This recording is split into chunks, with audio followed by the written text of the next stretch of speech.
कि जीवन के जिस भी मोड़ पर हम खड़े हैं वहीं से हमारी यात्रा आगे बढ़ सकती है। ये ना सोचें कि उम्र इतनी हो गई तो अब कुछ नहीं हो सकता। जब आप निर्णय करें उसी समय से जीवन में बहुत कुछ बेहतर हो सकता है। अपनी जिंदगी की जिम्मेदारी हमको खुद लेनी होती है, तो खुद को प्यार करने वाले बने, खुद के दुश्मन ना बने। अपना दुश्मन वो है कि जो खाना चाहिए वो ना खाकर बेकार चीज खाकर शरीर खराब करे, क्योंकि वो स्वाद लगती है इसलिए खाते हैं। जानवर भी ये जानता है कि ये खाना और ये नहीं खाना। इंसान हालांकि उसको कोई पढ़ाता नहीं है, वो कोई कॉलेज स्कूल वगैरह में नहीं जाता, फिर भी भगवान ने जो समझ दी है वो उसके अनुसार चलता है। आदमी जरूर तरह तरह के स्वाद वाली चीजें ढूंढकर सेहत बिगाड़ता है, क्योंकि हमारी बुद्धि अलग है और हमारी आदतें अलग हैं और हमारा लालच अलग है। तो जब कंट्रोल आना शुरू होता है व्यक्ति जिंदगी को ऊपर उठाता है। उसके बाद माना जाता है कि जब व्यक्ति का जीवन ऊंचा होने लग जाता है तब फिर वो साधारण इच्छाएं नहीं करता, बड़ी इच्छा, बड़ा उद्देश्य लेकर जीता है। कहते हैं साधारण आदमी के पास सिर्फ इच्छाएं होती हैं, उद्देश्य नहीं होता। बड़े आदमी के पास इच्छाएं नहीं, बड़ा उद्देश्य, बड़ा मकसद होता है, बड़ा टारगेट होता है, लाइफ का एक बड़ा गोल होता है।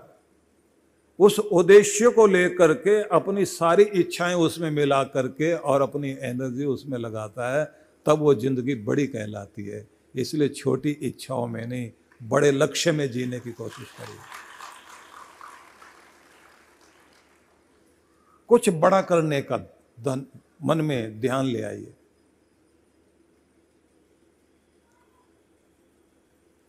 आप सोचिए कि कभी कभी तो घटनाएं घट जाती हैं जीवन में। ऐसा एक व्यक्ति जो 22 साल तक पहाड़ काटता है और रास्ता बनाता है। दशरथ मांझी की कहानी आप सबको मालूम है। 22 साल तक छैनी हथौड़ा लेकर के पहाड़ काटकर सुरंग बनाई उसने, 25 फुट ऊंची, 30 फुट चौड़ी।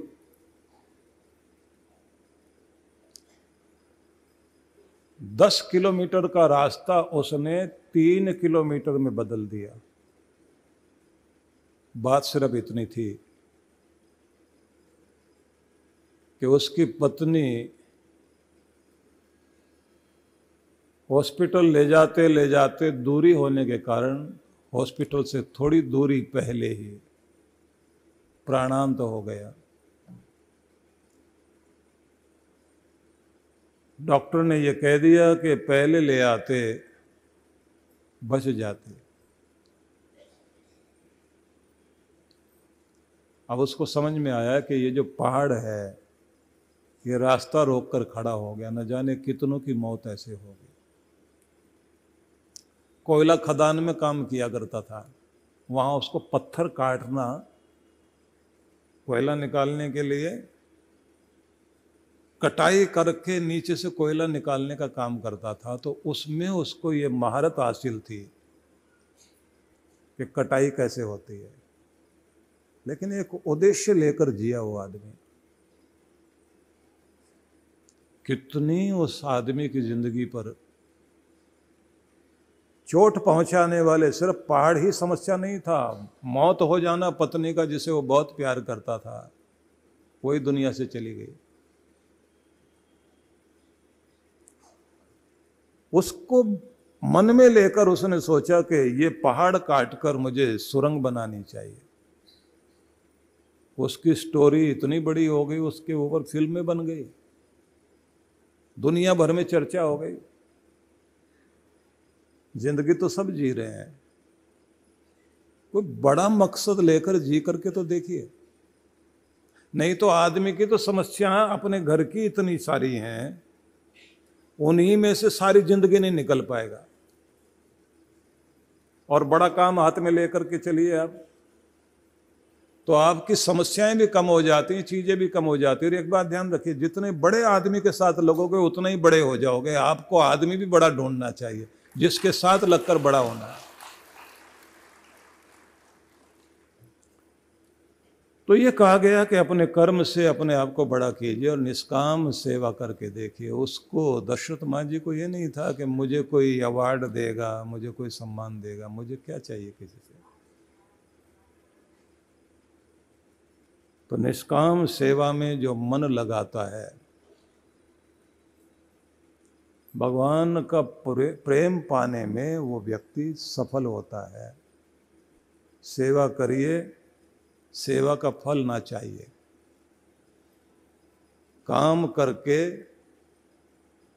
और अपने आप को इस तरह से पीछे रखिए कि इन लोगों से मुझे कोई अवार्ड नहीं लेना।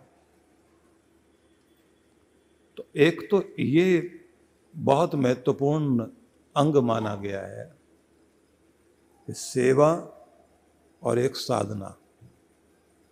साधना में भी दो बातें हैं। एक खुद को साधना, साधें, अपने आप को तैयार करें प्रभु की कृपा पाने के लिए। लेकिन पहले ये जानिए कि हम जिसका ध्यान करते हैं परमात्मा का, वो प्यारा ईश्वर, उसे आप अपने ध्यान में किस तरह अनुभव करो। एक तो हम सबका इष्ट देव निर्धारित होना चाहिए।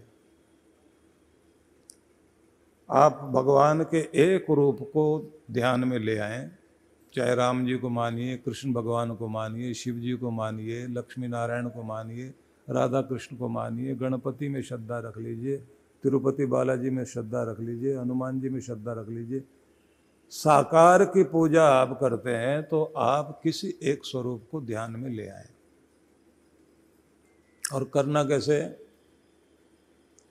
एक में सबको देखना और सब में एक को महसूस करना है। शिव जी को मानते हैं तो फिर यही मानना कि शिव जी से बड़ा दुनिया में कुछ भी नहीं, इससे बड़ा कोई नाम नहीं है, इससे बड़ा सहारा कोई नहीं है, तारने वाला यही है, कृपा करने वाला यही है, झोली भरने वाला यही है, सब कुछ देने वाला यही है जो मेरा संकट मोचक है, यही है जो मेरा दाता है, और यही है जो माता पिता बंधु सखा सब कुछ मेरा शिव है। और अगर कृष्ण भगवान को मानते हैं तो फिर उन्हीं को ऐसे महसूस कीजिए कि मेरे लिए तो केवल गोविंद है, मेरे कृष्ण है, इन्हीं में मैं सबको देखता हूँ। एक पर ध्यान, एक का मान, एक ही आपकी जिंदगी की शान बन जाए, एक पर ही आपका ध्यान पूरा टिक जाए, तो एक को अपने मन में स्थिर कर लेना। और जब आंखें बंद करके बैठे ध्यान करने, तो ध्यान से मतलब हो गया, पहले पूजा करने जाओगे ना मंदिर में, अपने जब पूजा करने जाओ तो पहले मूड बना करके प्रवेश करना कि दुनिया की सबसे बड़ी ताकत, दुनिया के मालिक, सम्राटों के सम्राट, राजाओं के राजा, अधिपतियों के अधिपति और धनियों के सबसे बड़े धनी, बलियों के सबसे बड़े बलि, अनाथों के नाथ, निर्धनों के धन, मेरे परमात्मा से मिलने के लिए मेरा टाइम फिक्स है। 6 बजे बैठता हूँ मैं, तो मिलने जा रहा हूँ। मन में गदगद हो, धन्यवाद करें तेरी सारी मेहर के लिए, कृपाओं के लिए। मैं आभारी हूँ मेरे दाता, तेरा नाम मेरी जिह्वा पर आया, मेरे मन में रस घुल गया है, मेरा रोम रोम पुलकित हो गया। तेरे नाम का सहारा लेकर तेरी ओर कदम बढ़ा रहा हूँ। नाम जपते जपते जपते जपते दरवाजे पर मंदिर के खड़े हो जाइए, अपने घर के मंदिर के बाहर, और 6 बजने में या 5 बजने में, जितने बजे भी जाते हो, टाइम फिक्स कर लेना। 1 मिनट पहले जाके खड़े होना और फिर कहना आऊं क्या अंदर। सीधे ऐसे धड़धड़ाते हुए अंदर मत जाना, पहले पूछ तो लो। और मन मन में जाप करते हुए, तो ही तो, तो ही तो, तो ही तो, ओम नमः शिवाय, ओम नमः शिवाय, ओम नमो भगवते वासुदेवाय, श्री राम श्री राम श्री राम श्री राम, हरि ओम हरि ओम हरि ओम हरि ओम। दुर्गा माता को मानते हैं तो उनका नाम जपिए, ओम ऐं ह्रीं क्लीं चामुंडाय विच्चे, ओम ऐं ह्रीं क्लीं चामुंडाय विच्चे, ओम ऐं ह्रीं क्लीं चामुंडाय विच्चे। हे जगन माता, जगदम्बा, जगजननी, माँ परमेश्वरी, हे महादेवी, हे महामाई, मैं तेरी शरण में आया हूँ, मुझे प्रवेश की अनुमति दीजिए। ऐसे भाव लेके प्रवेश करो। जब तक आप मूड नहीं बनाओगे और भाव दशा नहीं बनाओगे, तब तक आप बाहर से मंदिर में भी चले जाओगे तो भी बाहर ही हो। भाव ही आपको भगवान से जोड़ता है।